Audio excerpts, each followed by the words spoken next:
Pak Rosano, ini kan lagi ramai nih masalah pro dan kontra terkait aturan baru JHT. Bapak salah satu dari sekian ramai yang menolak aturan baru tersebut. Bapak bisa berikan penjelasan kenapa alasan Bapak menolak aturan baru JHT tersebut? Nah, itu kalau menolak kita jelas menolak karena peraturan itu melanggar konstitusi. Di mana konstitusi undang-undangan kita mengatur bahwa negara tidak boleh berbisnis dengan rakyatnya.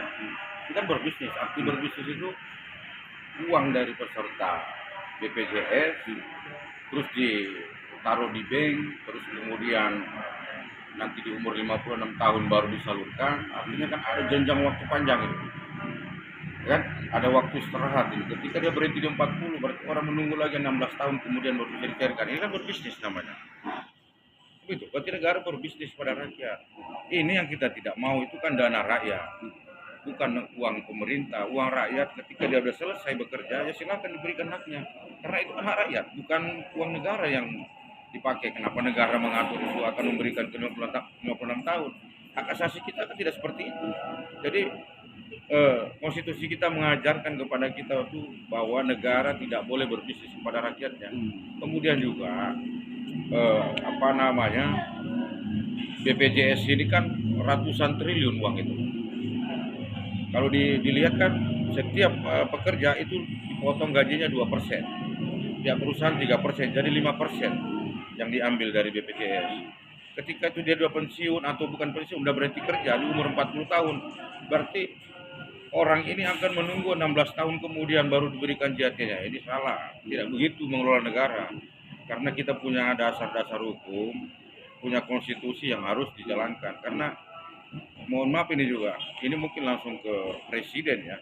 Presiden ini kan menjalankan konstitusi, tugasnya menjalankan undang-undang.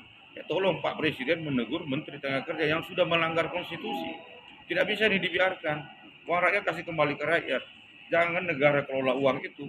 Contoh, sudah ada video yang viral, uang BPJS itu digunakan untuk membayar surat utang negara. Ini yang payahnya ini. Uang rakyat kok dikelola untuk membiayai